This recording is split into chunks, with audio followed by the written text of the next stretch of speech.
Bueno, buenas noches a todos. Estamos muy contentos de parte de la Sociedad Colombiana de Reconstrucción y Alargamientos Óseos y la Sociedad Colombiana de Cirujanos Ortopedistas y Traumatólogos para iniciar este año con nuestro primer webinar. Tenemos hoy un invitado de lujo. Queremos abrir este año con la parte académica y pues vamos a presentar para entrar en materia. Quiero presentarles a nuestro invitado del día de hoy. Pues vamos a hablar de anemia perioperatoria y su impacto en la cirugía ortopédica. Y hoy tenemos el gusto de tener al doctor Freddy Ariza. El doctor Freddy Ariza es médico cirujano de la Universidad del Rosario de Colombia. Él es especialista además en anestesiología en la Universidad del Rosario. Tiene una maestría clínica en la de epidemiología e investigación en la Universidad de Frontera de Chile. Es fellowship en anestesia para trasplantes del Hospital Valdebrón de Barcelona. Además de eso, tiene un diplomado en educación y doctorado en medicina en la Universidad Autónoma de Madrid y es el representante coordinador para Latinoamérica de la Sociedad Iberoamericana de Patient Blood Management. ¿Es correcto, doctor? ¿Estamos bien? Completamente. Muy Bueno, bien. es un placer tenerlo hoy con nosotros, doctor. Pues como ortopedista y traumatóloga le digo que es un tema muy interesante el que vamos a tocar el día de hoy, porque pues en general nosotros, los cirujanos ortopedistas, pues tenemos pacientes quienes en muchas ocasiones y cuando hacemos reconstructiva, tenemos muchos pacientes que tienen anemia, que tienen sangrados intraoperatorios, pacientes que tenemos dificultades incluso perioperatorias y no debemos olvidarnos de la parte sistémica del paciente y pues personalmente le digo que estoy muy juiciosa en ese tema para coordinar con el anestesiólogo y hablar de las posibles complicaciones que pudiésemos tener con un paciente. Así que pues el auditorio es suyo. Muchas gracias por atender nuestra invitación y pues lo escuchamos. Bienvenido. Muchísimas gracias, mi doctora. Un placer poder estar con ustedes, haber aceptado esta invitación de entrada. Un gran saludo para el doctor Fausto Díaz, quien fue el que permitió que esto fuera posible, porque nuestro interés desde la Sociedad Iberoamericana de Patient Blood Management es poder acompañar a todos los grupos, a todas las instituciones e incluso a todos los gobiernos de nuestra región, toda Latinoamérica, desde México hasta Punta del Este, y poder iniciar esta nueva era con un nuevo concepto, una nueva forma de hacer medicina, entendiendo que la sangre de los pacientes es el tejido más preciado y lo hemos y respetado de manera tradicional, de manera histórica, a lo largo de toda nuestra evolución y nuestra carrera como médicos. Entonces yo quiero hablarles de un tema que nos preocupa mucho desde la sociedad y es el tema de la anemia en general y en cirugía, pues cómo esta condición, una condición que para muchos es una condición, digamos, eh, no tan importante, que puede terminar simplemente con una decisión de una transfusión, cómo esta condición puede llegar a afectar nuestros desenlaces, aún en las mejores manos y con las mejores habilidades que tengamos y con los mejores antibióticos y los mejores equipos.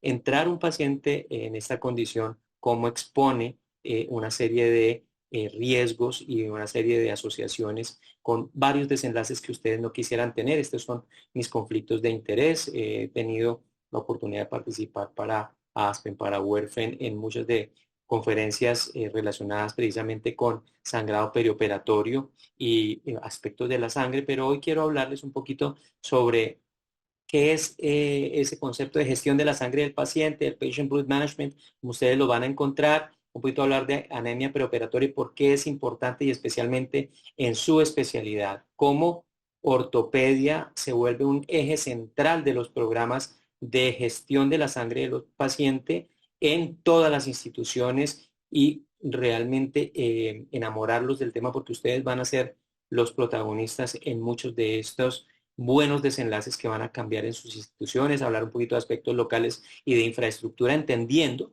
que cada vez nuestros costos para el sistema son mayores porque hay más pacientes, la población es menos sana y estamos llevando pacientes más críticos a procedimientos que antes ni nos imaginábamos que podíamos hacer con nuevas tecnologías que son más costosas y es un momento clave para cualificar nuestros gastos. Sabemos que entre todos los componentes que pudieran reducir estos gastos que son tan importantes para las instituciones, para que puedan pagar bien una nómina, para que puedan comprar más equipos para los mismos sistemas de salud, está aquellas intervenciones que puedan llegar a reducir los índices de rehospitalización, aquellas intervenciones médicas que también reduzcan los índices de reoperación en quirófanos, que nos eviten las complicaciones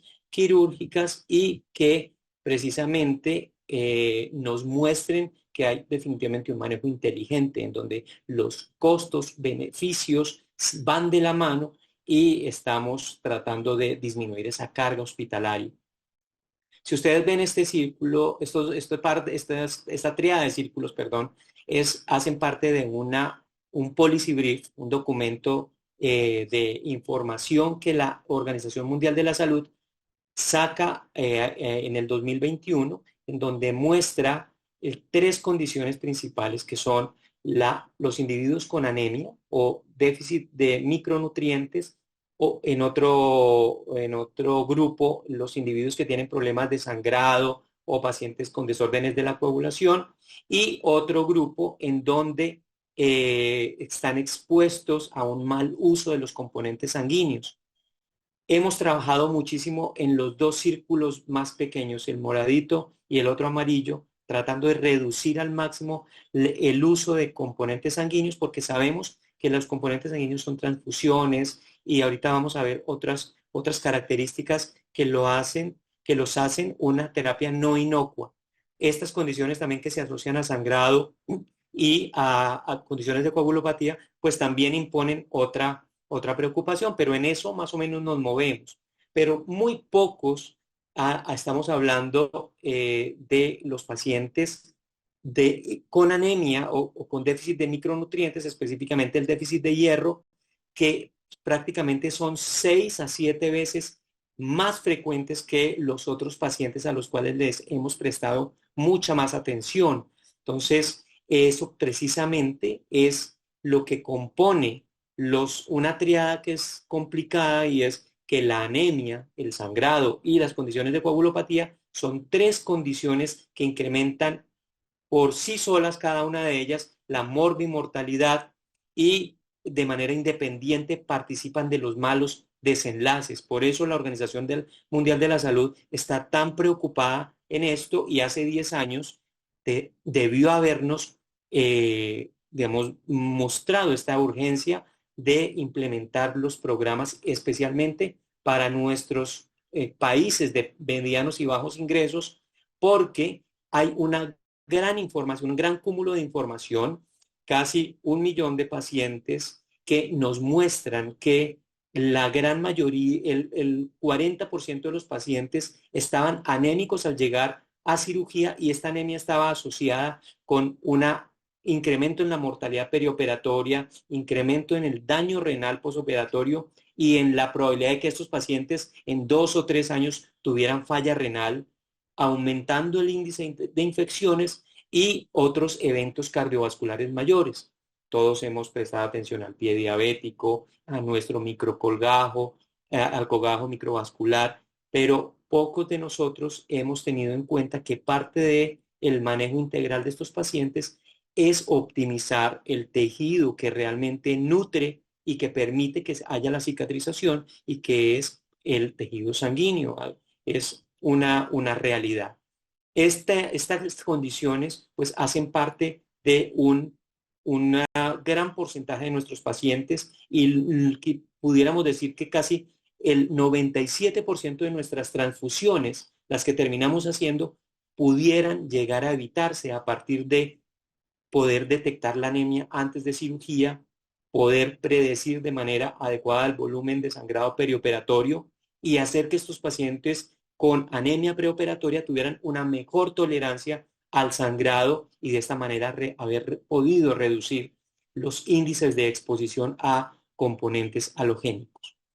Muy bien, pues teniendo todos estos factores de riesgo modificables, no me voy a referir solamente al hierro como el cotransportador del oxígeno y el elemento más importante para incrementar o optimizar la anemia. El hierro es un cofactor y es un cofactor de muchísimas proteínas necesarias para que se dé a buen término la función cardíaca, la función vascular, ¿sí? La misma cicatrización. Hay una gran cantidad de metaloproteínas que utilizan el hierro como cofactor para producir una gran cantidad de funciones que tienen que ver con salud corporal y con mejora de la homeostasis interna. Entonces, cuando vemos el escenario de ortopedia, vemos que es prácticamente el mismo, comparte las mismas características generales de estos pacientes y se asocia a los mismos eventos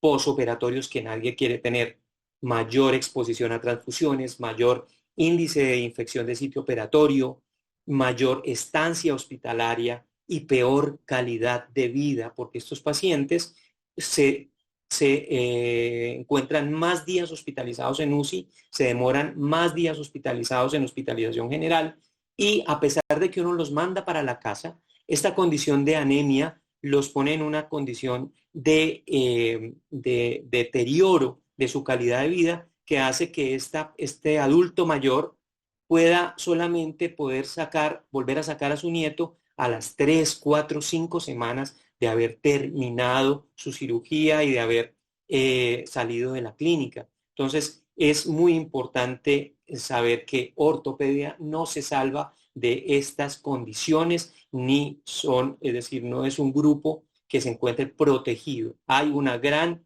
repercusión de esta condición en donde la anemia preoperatoria está asociada a un mayor riesgo de morbilidad perioperatoria, especialmente con aquellos pacientes que entrando anémicos, especialmente con hemoglobinas inferiores a 11 gramos por decilitro, tienen que ser expuestos a transfusión. Uno creería que las transfusiones solucionan el riesgo atribuido a la anemia preoperatoria y es todo lo contrario. Las transfusiones duplican o triplican el riesgo de estar anémico. Y cuando estos pacientes presentan un nadir muy importante, cuando el hematocrito intraoperatorio cae durante su hospitalización o durante su ruta quirúrgica a 20%, pues el disparo de desenlaces es increíblemente importante. Fíjense cómo en estas gráficas que les muestro, entre menor hemoglobina preoperatoria, pues peor, digamos, índices de riesgo y de mortalidad tenemos. Es decir, no hay dentro de la evidencia ningún trabajo que pruebe lo contrario.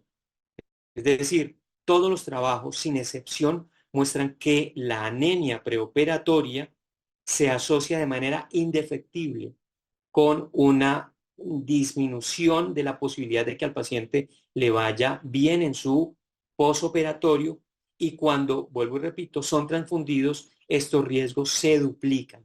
No pasa el riesgo con haber sido transfundido. Esto es un trabajo nuestro que fue publicado, acá dice, esta es la diapositiva de cuando lo teníamos todavía como pre-proof, pero básicamente los índices de infección de sitio operatorio se disparan especialmente cuando el paciente llega a una hemoglobina de 11 gramos por decilitro digamos, en su perioperatorio. ¿Cuál es la contribución que el hematocrito hace además a la coagulación o a la hemostasia? El hematocrito colabora muchísimo con la función plaquetaria. El hematocrito tiene un buen hematocrito, especialmente esos hematocritos que se asocian a hemoglobinas por encima de 12 gramos por decilitro, tienen mejores comportamientos de las actividades de las enzimas que llamamos factores de coagulación, hay una interacción mejor y esto se comienza a perder cuando el paciente tiene un hematocrito por debajo de 24. Entonces, si hemos hablado de esta condición, creo que es bien importante preguntarnos qué hacer. La respuesta realmente es sencilla y es que nosotros, o mejor, ustedes como ortopedistas y como líderes de sus equipos quirúrgicos y que ven los pacientes luego de que son remitidos por el médico de familia o por el médico general, bien importante que puedan hacer una búsqueda activa de estos pacientes, especialmente, como les digo, aquellos pacientes con hemoglobinas inferiores a 12. Cuando uno tiene una hemoglobina inferior a 12 gramos por decilitro, que cualquiera diría, bueno, está bien o no está tan mal, diríamos, la probabilidad de que sus reservas de hierro estén por debajo del 50% son casi del 70 al 80%. Entonces es muy importante entender que como nosotros lo vamos a llevar a un challenge, digamos, a un hit importante, pues estos pacientes van a empeorar su condición y si tienen una pobre reserva de hierro, la movilización para producir nuevos eritrocitos va a ser mínima. Entonces, la idea es que para estos pacientes que son de alto riesgo, ese paciente anciano, ese paciente que va para una cirugía, digamos, donde el sangrado se prevé y tiene una hemoglobina de 12, ojalá ustedes en su consulta preoperatoria pidan una ferritina sérica o una saturación de transferrina. Ya los elementos puntuales se los voy a decir muy rápido, pero básicamente una ferritina por debajo de 100 nanogramos por mililitro está diciendo mi paciente tiene unas reservas de hierro disminuidas y se beneficia de que yo lo pueda nutrir a partir de una fuente exógena. Como casi siempre en nuestros sistemas de salud la desarticulación es importante y vemos los pacientes apenas semanas previas a su procedimiento, 2 a 3 semanas, hay la oportunidad de que en esas 2 semanas previas el individuo pueda mejorar a partir de la aplicación de hierro parenteral, ¿sí? El hierro endovenoso es mucho más eficiente que el hierro oral, se demora mucho más el hierro oral y no es eficiente cuando tenemos pocas semanas. Este paciente, cuando se somete a una terapia de hierro parenteral, se le da adicionalmente su ácido fólico tomadito o aplicado por inyección y su complejo B, porque hay otras proteínas, otras vitaminas del complejo B que participan de la síntesis de los eritrocitos. Estos pacientes pueden elevar hasta 3 gramos la hemoglobina y cambiamos completamente la naturaleza de ese paciente que entra con 10 gramos por decilitro de hemoglobina a un paciente que entra con 13. Quizá un paciente que nunca lo van a transfundir, que nunca va a estar inestable en el perioperatorio y que va a estar mucho mejor. Entonces, digamos, todo esto que hemos hablado hace parte del pilar número 1 del Patient Blood Management o gestión de la sangre del paciente y el resto nos lo dejan a nosotros para minimizar el sangrado. Ustedes también son muy importantes en la parte quirúrgica, un buen cirujano que esté buscando el sangrado, que no deje sangrar a su paciente, que prevea la posibilidad de tener que usar salvamento celular, por ejemplo.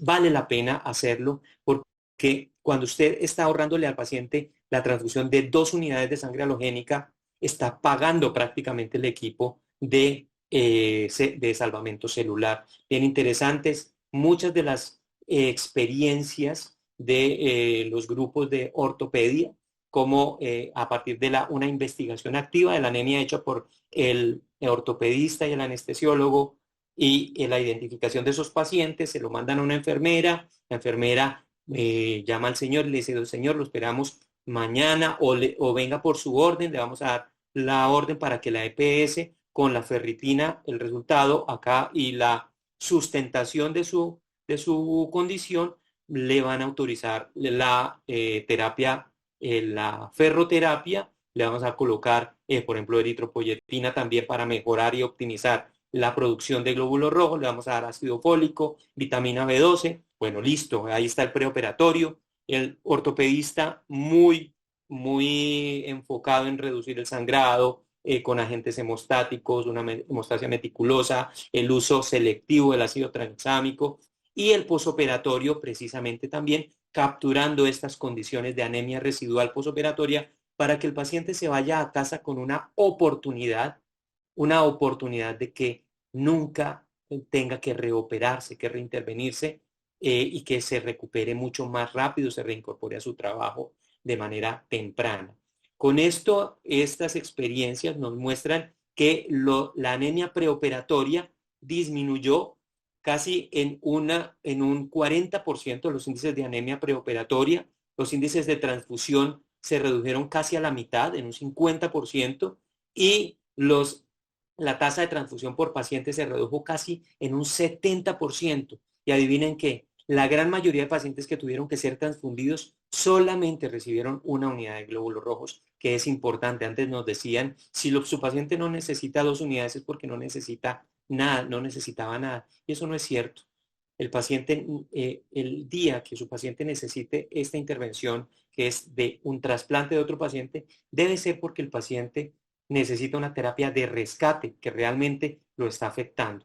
De resto, no habría ninguna, digamos, duda que intervenir a través de la reposición de los sustratos que se requieren para que el propio individuo haga sus eritrocitos sería lo ideal. Miren cómo cambian las curvas de pacientes de cadera en un grupo en donde se hizo la intervención en comparación con pacientes en donde se hace lo que tradicionalmente se da. Esos pacientes entraron con mejores hemoglobinas y también, a pesar de que estos pacientes pueden no verse muy significativamente diferentes, el porcentaje de transfusiones sí fue significativamente diferente. Es decir, el paciente necesita menos intervenciones durante su hospitalización cuando entra en las mejores condiciones posibles. Recomendarles mucho que revisen los artículos que tienen que ver con muchas experiencias que les pueden sugerir algoritmos que dentro de su institución puedan ustedes utilizar. Definitivamente la ferritina es muy fácil de conseguir. ¿Se acuerdan con el COVID? Ahora todas las instituciones tienen ferritina dentro de su laboratorio clínico. Pues se puede pedir para categorizar precisamente su paciente, porque las transfusiones no solamente adicionan riesgos, sino que son más costosas cuando yo las comparo, y esto es lo que está haciendo que las transfusiones cada vez vayan en mayor declive, especialmente las de glóbulos rojos, las de plasma y las de plaquetas.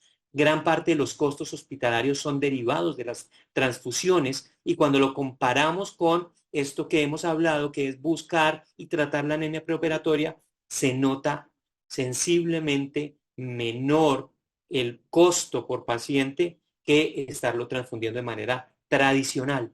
Más o menos quiero contarles que por paciente se ahorraría uno más o menos 100,000 pesos de lo que comparado con lo que hacemos tradicionalmente. Y eso es lo que queremos hacer. Simplemente contarles que, pues obviamente junto con todas estas estrategias para mejorar la sangre de los pacientes, pues están también las políticas restrictivas con respecto a las transfusiones. ¿Por qué? Porque no solamente estamos mejorando condiciones, desenlaces que nos interesan a nosotros, sino también estamos mejorando la calidad de vida de nuestros pacientes. En Colombia existen dos presentaciones grandes de hierro, una que se llama sacarosa y la otra carboximaltosa. Simplemente la una permite una sola aplicación por semana, la otra más intervenciones, pero realmente los resultados son similares y en el paciente hospitalizado realmente no daría diferencia utilizar una o la otra. De pronto, el paciente que se está preparando, que viene desde su casa y, hombre, por comodidad, pues una sola vez venir a la clínica o a su centro de infusiones. Ahora en Colombia hay centros o clínicas dedicadas a este tipo de infusiones. La legislación colombiana lo aprueba, lo tiene contemplado, tiene los códigos CUPS,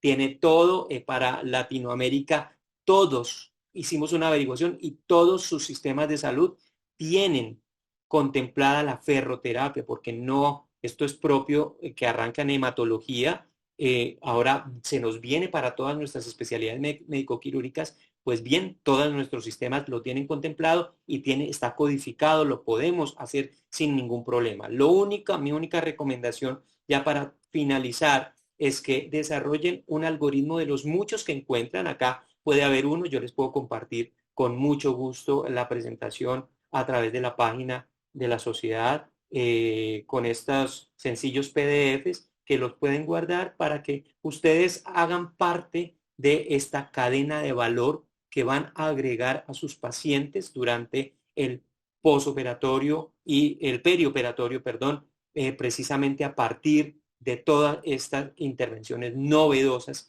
que se van a sumar a lo bien que ustedes operan y van a mejorar sus desenlaces. Los costos, como le dije, entre las dos intervenciones o carboximaltosa o hierrosacarosa, aunque son diferentes en precio, son muy similares en resultados. Muchos de nuestros bancos de sangre están vacíos, con poltronas vacías porque no hay donantes. Hay una urgencia universal, global, no hay donantes, la gente no quiere donar y qué bueno sería que estos espacios fueran utilizados para que la gente recibiera, en lugar de una transfusión, pudiera tener su ferroterapia y en preparación a la cirugía que le van a hacer en 1 o 2 semanas y que precisamente nos habla de que hay una posibilidad, de pronto al principio, hoy lo van a escuchar como algo lejano, pero es claro que se nos viene encima esto y se necesita mucho liderazgo de parte de ustedes para que comiencen a hablar en sus clínicas, en sus instituciones, de la implementación de programas de gestión de la sangre de los pacientes. Necesitamos los apoyos de quienes manejan los hospitales, los directores de hospitales, para que entiendan el ahorro administrativo que se van a poder hacer a través del año. Estamos hablando de millones de dólares ahorrados al año y además haciendo las cosas bien para el paciente, que le vaya mucho mejor y para reducir de manera importante la carga a nuestro sistema de salud.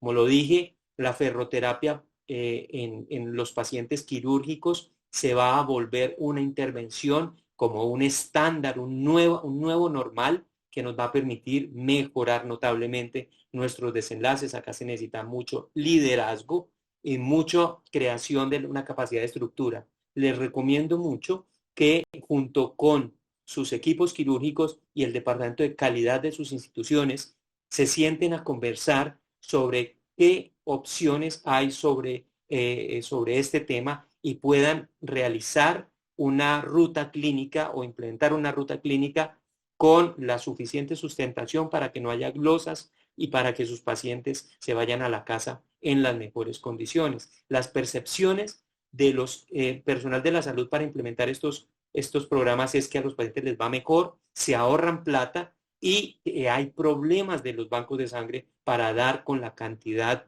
de demanda de productos sanguíneos y además inadecuadamente transfundidos a los pacientes. Muy importante que el paciente entienda que esto es él es importante en todo esto, su tema de autocuidado, de conocer y percibir los riesgos de todas estas, digamos, de las transfusiones mismas y poder llegar a su cirugía en las mejores condiciones. Entonces, para terminar, diría que debemos, como cirujanos, como ortopedistas, poder promover que en nuestras instituciones se realice la implementación de estos programas que buscan la erradicación de la anemia perioperatoria en general, no solamente preoperatoria, y promover que haya una actuación realmente de institución, una política institucional y permita que estos pacientes tengan una nueva oportunidad para que haya un cambio en sus desenlaces y nos aproximemos a muchas mejores cosas dentro de nuestros sistemas y dentro de nuestras instituciones. Hay definitivamente oportunidad de mejorar y simplemente recordarles que Patient Blood Management, la gestión de la sangre de los pacientes, llega para quedarse. Imparable, esto es imparable y es mejor que ustedes dentro de sus instituciones arranquen esto y sean los líderes, porque estoy seguro que con su apoyo y con su gestión pueden fácilmente sumar a su habilidad quirúrgica un nuevo tema que les va a cambiar y les va a disminuir notablemente esos desenlaces que nadie quiere tener. Este es el código QR para que quienes están en sintonía en este momento puedan desde sus celulares tener acceso a un drive pequeño con algunos artículos que les pueden interesar. Les agradezco inmensamente su atención y estoy disponible para las preguntas que ustedes puedan tener. Muchísimas gracias, doctora Jimena. Bueno, muchísimas gracias, doctor. Realmente un tema muy interesante. Tenemos varias preguntas aquí por YouTube, en el chat. Vamos a primero a darle la palabra al doctor Fausto Díaz Granado, quien quiere hacerle personalmente una pregunta y continuamos con el resto de preguntas del chat. Buenas noches para todos los participantes. Gracias, doctor Freddy Ariza, por su participación, su exposición tan buena, tan clara en los conceptos. Me adjunto al llamado de que somos equipos de trabajo. Aquí no hay individualidades. Cada vez más tenemos que trabajar en un equipo donde contemos con talentos de anestesiólogo, hematólogo, trabajo social, psicología, y en el caso de nosotros que manejamos infecciones, al menos un internista, un infectólogo, y esto no es la excepción. Doctor Freddy, una pregunta. Ya tengo el paciente con anemia, fue transfundido antes, oh sorpresa, tiene rastreos positivos. ¿Y ahora qué? Es muy frecuente eso, doctor. Cada vez, entre más expuesto esté el paciente, pues estamos cada vez más en posibilidad de que esto ocurra. Estos pacientes, idealmente, si no hay ninguna emergencia transfusional, como las pocas que hay, que puede haber, este paciente debe entrar inmediatamente en una ruta clínica de optimización acelerada sanguínea. ¿En qué consiste esta ruta de optimización o de mejoramiento, recuperación acelerada sanguínea? Consiste en que el paciente está hospitalizado, no está crítico, no está intubado, pero tiene una condición sanguínea. Se ejecuta precisamente una acción. La acción es documentar que el paciente tenga sus almacenamientos de hierro disminuidos. Usted inmediatamente le pide una ferritina sérica y si la ferritina sérica está por debajo de 100 nanogramos por mililitro, usted inmediatamente pasa su interconsulta a medicina interna y medicina interna hace lo que tiene que hacer, que es ponerle a este paciente inmediatamente hierro, carboximaltosa o sacarosa, una dosis de eritropoyetina y más o menos a las 72 horas va a comenzar a observar un cambio en las condiciones sanguíneas del paciente que van a tener su punto máximo a los 7 días. Tenemos un pulso de más o menos una ganancia de 1 gramo de hemoglobina. Estos pacientes con sensibilización a los hemocomponentes son una situación muy especial que además adicionan una gran carga de costos, porque una vez estos pacientes sensibilizados, ustedes no saben la cantidad de reactivos y la cantidad de pruebas que tienen que hacer los bancos de sangre y que se adicionan a la cuenta además para poder conseguir el hemocomponente. Si nosotros podemos crear el protocolo institucional para manejo de la anemia perioperatoria, es muy sencillo y todo el mundo va a hablar el mismo idioma. La enfermera va a entender qué es lo que tiene que hacer. Además, son personas muy importantes en este aspecto. El médico hospitalario va a entender qué hacer y nadie va a hacer una barrera para que esto se dé. Entonces, mi llamado es precisamente a que todos estos pacientes de alto riesgo, además para la exposición de hemocomponentes, estén incluidos dentro de esta ruta clínica para el manejo de la anemia hospitalaria. Muchas gracias, doctora Ariza. Muy claro el concepto y se aplica a nuestra práctica. Adelante, Jimena. Bueno, muchísimas gracias, doctor. Por aquí tengo unas preguntas relacionadas a la utilización del ácido tranexámico. Tenemos una pregunta que dice, ¿cuándo utilizamos el ácido tranexámico? ¿Cuándo está contraindicado? ¿Y qué efectividad tiene utilizarlo de manera intraarticular? Excelente, es una excelente pregunta, pero sobre todo representa lo que sucede y es que estamos hablando de anemia, pero queremos saber de ácido tranexámico. Qué tremenda situación. Yo creo que con el ácido tranexámico ha ocurrido una evolución y un decantamiento de la evidencia muy importante. Definitivamente el ácido tranexámico Es un medicamento que cambió los resultados, parte de los resultados en cirugía. Es un medicamento que además de tratamiento sirve de profilaxis. Entonces, el ácido tranexámico debe hacer parte de los programas de Patient Blood Management en el perioperatorio. Es una estrategia importante que básicamente podría utilizarse en las dosis recomendadas, que la dosis recomendada para los adultos es una dosis estándar de 1 gramo o en general de 15 a 20 miligramos por kilo en una dosis única antes de cirugía. Pareciera que las infusiones no adicionan, o las infusiones después de la dosis inicial no adicionan un beneficio importante o un cambio importante en el posoperatorio. Bien interesante que los estudios que muestran la utilización de tranexámico de manera local o de manera intraarticular en comparación con ácido tranexámico sistémico muestran los mismos desenlaces, o sea, la misma efectividad sin perder precisamente ningún poder terapéutico. Es decir, había una similitud, no inferioridad de la utilización intraarticular del ácido tranexámico cuando no lo quisiéramos poner endovenoso.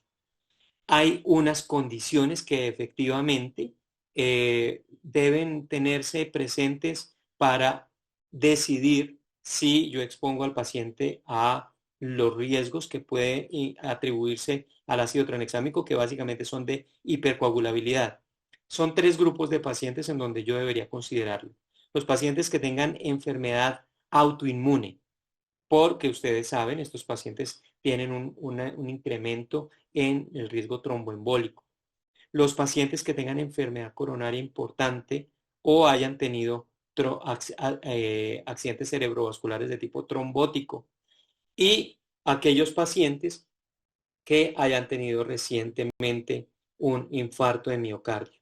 Esos pacientes son básicamente la población de pacientes en donde uno debería cotejar el riesgo versus el beneficio. No quiere decir que no se pueda poner en ellos, pero sí es bien importante hacerlo, y sobre todo si las condiciones del paciente marcan un alto riesgo tromboembólico, yo les sugeriría que no lo utilizaran o por vía sistémica y de repente escogieran la vía intraarticular o local para este tipo de pacientes. Espero haber sido pues claro. Definitivamente es un medicamento muy eficiente y en nuestro país, a diferencia de otros en donde es muy costoso, es muy económico en Colombia, pero sé que hay países donde cuesta el ácido tranexámico y no hay disponibilidad.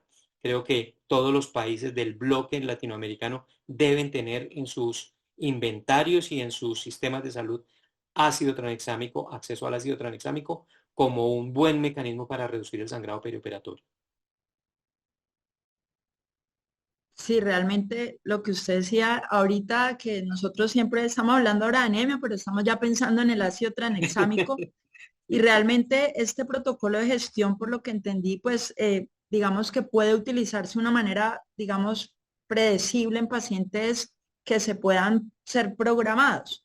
Así ¿Y qué es. ocurre en aquellos pacientes que manejamos mucho, que son pacientes que tienen anemia secundaria, traumas y que requieren cirugías de emergencia? Entonces, para eso tengo aquí unas preguntas.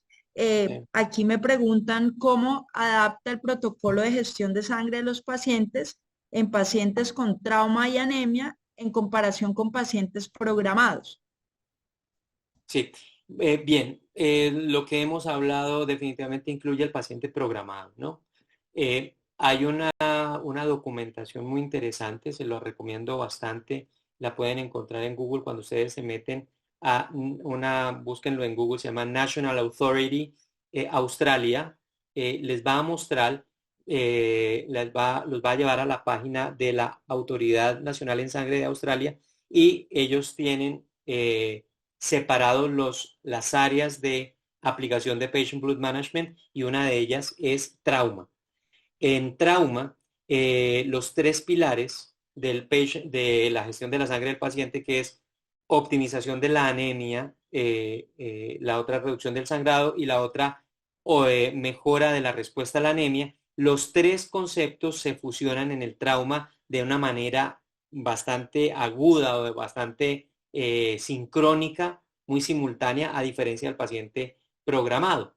En el aspecto del paciente que llega de trauma, está anémico, no hay nada que hacer con la transfusión, es decir, no se puede evitar la transfusión en un paciente que esté inestable, que tenga alteración de su entrega de oxígeno y que lo necesite. Es decir, ese paciente que tenga un hematocrito por debajo de 26% durante algún momento de su cuidado agudo del trauma, debe recibir soporte transfusional con glóbulos rojos. Eso es claro, ¿cierto? Me voy a extender un poco hacia el uso de otros hemocomponentes. El uso de plasma, el uso de plasma es una terapia muy frecuentemente dada en el escenario de trauma, pero no siempre se necesita. No siempre se necesita.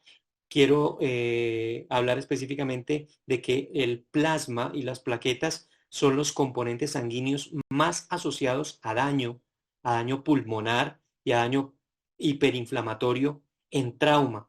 Y las posibilidades de poderlos reducir en número y en exposición, así sea una sola unidad de plasma o una sola unidad de aféresis plaquetaria, es muy importante. Entonces, en el escenario de trauma, estas guías de Patient Blood Management recomiendan que el equipo quirúrgico esté centrado básicamente en tres cosas. Si es posible la recuperación del campo quirúrgico, háganlo.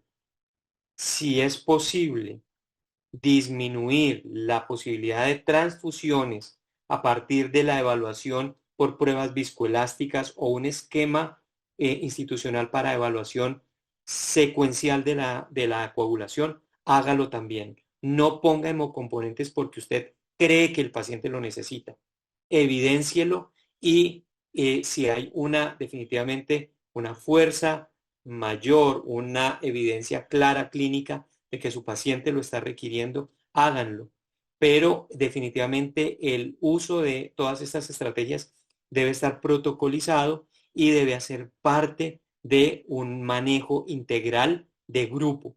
Eh, Decir todos los aspectos del Patient Blood Management en trauma, pues se sale de pronto de este comentario, pero si me preguntan, ¿hay Patient Blood Management para trauma? Sí lo hay y se puede implementar, simplemente utilizar unos algoritmos y hacer que lo que pasó en el intraoperatorio o la política que se estaba hallando en el intraoperatorio se siga coordinando en la unidad de cuidado intensivo o en hospitalización para que el paciente se pueda beneficiar y no se rompa esta cadena de calidad en la atención durante su ruta quirúrgica. Doctor, otra pregunta. Por ejemplo, y esto es algo que vivimos comúnmente los cirujanos que hacemos trauma y a veces es como una discusión que tenemos ocasionalmente con el equipo de anestesiología, pues ya sabemos que hay un manejo de gestión de sangre del paciente en pacientes con trauma, pero a veces hablar de anemia, hablar de ciertos valores depende de algunos protocolos institucionales. Pero si yo tengo un paciente, por ejemplo, quien requiere una cirugía reconstructiva de emergencia, de urgencia, pero tiene una hemoglobina de 10,5, 11, donde se consideraría que tiene anemia, pero el paciente va a ir a un procedimiento que posiblemente va a sangrar, ¿qué se prefiere? ¿Mejorar antes de o según las pérdidas? Porque sí he tenido algunos Claro. conceptos que varían, algunos me dicen no, mejor antes, otros me dicen no, no le ponga sangre y esperemos a ver qué, pero ¿cuál es la recomendación en ese caso? Mire, qué importante es esa pregunta, doctora, porque es un punto de conflicto permanente, permanente, y no solamente acá, en Europa también pasa, porque le quiero contar, en Europa, en Estados Unidos, digamos, el desconocimiento de todo esto es grande, es casi como botar una moneda al aire, y sobre todo de la percepción de riesgo de las transfusiones.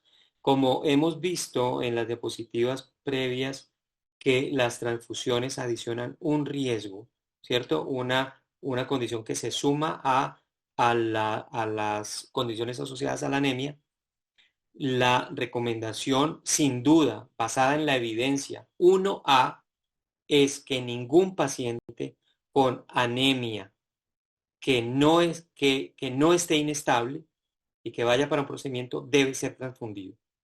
Solamente deben transfundirse en el perioperatorio aquel paciente que tenga evidencia de alteraciones en la entrega tisular de oxígeno.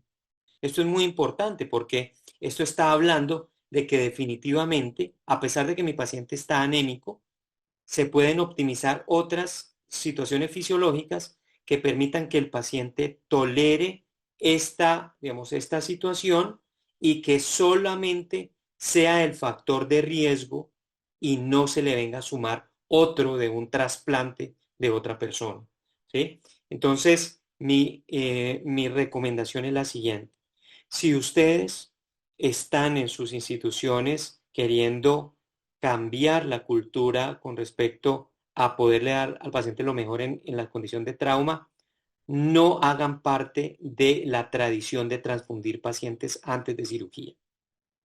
No lo hagan a menos que el paciente tenga inestabilidad hemodinámica o una acidosis metabólica. Así lo voy a decir descarnadamente. Para poder decidir una transfusión, necesito dos valores importantes en mi paciente: el nivel de hemoglobina, y la recomendación para el perioperatorio es mantener las hemoglobinas entre 7,5 y 8,5 en la gran mayoría de pacientes. Si mi paciente tiene poca reserva cardiovascular, estar más hacia el 8,5. Si mi paciente es un muchacho que está sano por lo demás, 7,5 está perfecto. Y si su hemoglobina se baja de 7, listo, transfúndalo. Si su paciente está acidótico, si su déficit de base está negativo, listo, transfúndalo. Pero no lo transfunda porque usted cree que el paciente se va a beneficiar. No lo transfunda antes de cirugía porque mi paciente está anémico y lo voy a mejorar. No le está mejorando nada. Lo está metiendo o encasillando en un grupo de peor riesgo que el paciente anémico que va a cirugía y se opera sin transfundir. No, pues Creo que muchísimas sería gracias más o menos, por esa ¿sí? aclaración, porque sí realmente, pues uno es testigo a veces, incluso pues Claro, esa anestesiólogos que discusión, y hacen, muchas veces, a veces uno trata de ser cauto, pero ahí existen a veces cancelaciones por ese tipo, sí, entonces cada uno como en la mitad, pero muchas gracias por la aclaración, hay que evitar a toda costa la transfusión y medir las de pérdidas operación. intraoperatorias y hacer todo lo posible para evitar pérdidas y dependiendo del estado metabólico del paciente, se toman decisiones intraoperatorias. Para Exactamente. finalizar, la última pregunta, doctor, tengo aquí una pregunta que me hablan de ¿a qué se refiere con salvamento celular? Ah, muy buena pregunta. Resulta que hay equipos, que se utilizan en en cirugía. Quiero mostrarles precisamente por ejemplo, un equipo de estos. Permítame un momentico, se los voy a mostrar cómo funciona. Estos equipos lo que utilizan es una tecnología de aspiración. Es, haga de cuenta, una succión, ¿cierto? Es un canister. ¿Le puedo compartir pantalla, doctora? Sí, señor. Muchísimas gracias. Pena. Espero que estén viendo ahí mi pantalla. Entonces, estos equipos, no sé si acá alcancen a ver esta cantidad de equipos que ven ustedes acá. De pronto acá lo van a ver mucho mejor. Esta, acá, perdónenme. Qué pena. A ver, vamos a mirar acá. Acá está. Este equipo toma la sangre del paciente, ¿cierto? A través de una solución que no deja que se coagule la sangre del campo quirúrgico que va a un reservorio, hace un proceso de separación de los glóbulos rojos de los otros productos del campo quirúrgico de desecho, agua, detritos celulares, y purifica la sangre a través de un proceso de centrifugación. Ese proceso de centrifugación, está estandarizado, ya esto está muy avanzado, son equipos que hacen la separación perfecta, lo suben a una bolsa para poderlo retransfundir al paciente. Resulta que nosotros hemos hecho las cuentas de estos equipos, cuánto costaría, y más o menos cuestan lo equivalente a lo que para una institución valen 3 unidades de glóbulos rojos. Es decir, que si su paciente va presumiblemente a sangrar más de 1000 cc o está por ahí en el orden de los 1000 cc o 1 litro de sangre, este paciente se beneficia. Hay muchos modelos para adquirir, muchos modelos de contratación para adquirir estos equipos. Unos son por comodato o porque la clínica lo compró, pero eso viene partiendo como un cassette, como un set de aspirador, mangueritas, una campana que es la que centrifuga y las bolsas de retransfusión. Son equipos que probablemente si en sus instituciones hay cirugía cardiovascular, los tienen. Si en sus instituciones hay trasplantes o cirugía mayor, probablemente están ahí. Los invito a que averigüen y los puedan utilizar. Básicamente son equipos de retransfusión, o mejor, autotransfusión basados en una recuperación sanguínea del campo quirúrgico. Eso es simplemente. Bueno. Bueno, muchísimas gracias, doctor. O sea, acabamos de tener una hora pues maravillosa y aprendimos muchísimo. Yo pienso que podemos cerrar en este momento las preguntas. Muchísimas gracias por aceptar nuestra invitación, por ser tan claro pues con todo lo que tiene que ver con este tema y pues esperamos poder tenerlo en futuras ocasiones hablándonos un poco más de otros temas que tienen que ver Claro que con sí. anestesia y ortopedia. Muchísimas gracias. No, doctora, simplemente una cuñita desde la Sociedad Iberoamericana de Patient Blood Management y, digamos, bajo también el liderazgo de la Sociedad Colombiana de Anestesiología, estamos tratando de que todos aprendamos. Acá hay mucho que aprender y mucho también en lo cual romper dogmas, ¿cierto? Hay una nueva normalidad, unas nuevas cosas que debemos reaprender y que nos permiten una nueva oportunidad. Entonces, estamos atentos, cualquier cosa, por favor, a través del doctor Fausto Díaz, me pueden localizar y ayudarles en que sus programas de Patient Blood Management sean una realidad en sus instituciones, que sea un futuro sostenible para todos. Muchísimas gracias y que tengan una feliz noche.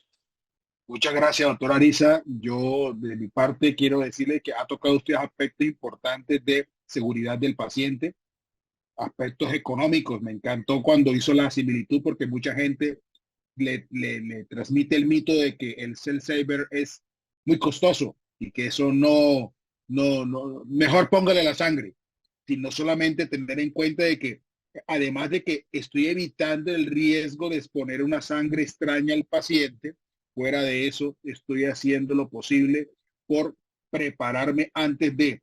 Yo creo que esto es un llamado también para los cirujanos de trauma, quienes hacen pelvis acetábulo, porque son cirugías mayores de un sangrado y que uno, pues, esto es una urgencia relativa, pero usted sabe, profe, que este paciente no lo programa de un día para otro. Se toma unos 48, 72 horas en las cuales tiene que decidir cuántas vías va a hacer. Y si uno ya sabe que va a tener un sangrado mayor, puede ponerse uno de acuerdo perfectamente con el equipo y tomar todas las precauciones. Conceptos claros, creo que es de mucho aprovechamiento para el traumatólogo y el traumatólogo tiene que entender que sigue siendo el líder de la unidad quirúrgica que compone su equipo y que debe hacer alianzas estratégicas con su anestesiólogo. Ojalá si tiene uno que sea permanente, sepa muy bien lo que van a hacer y los riesgos que tienen con su paciente. Mil y mil gracias.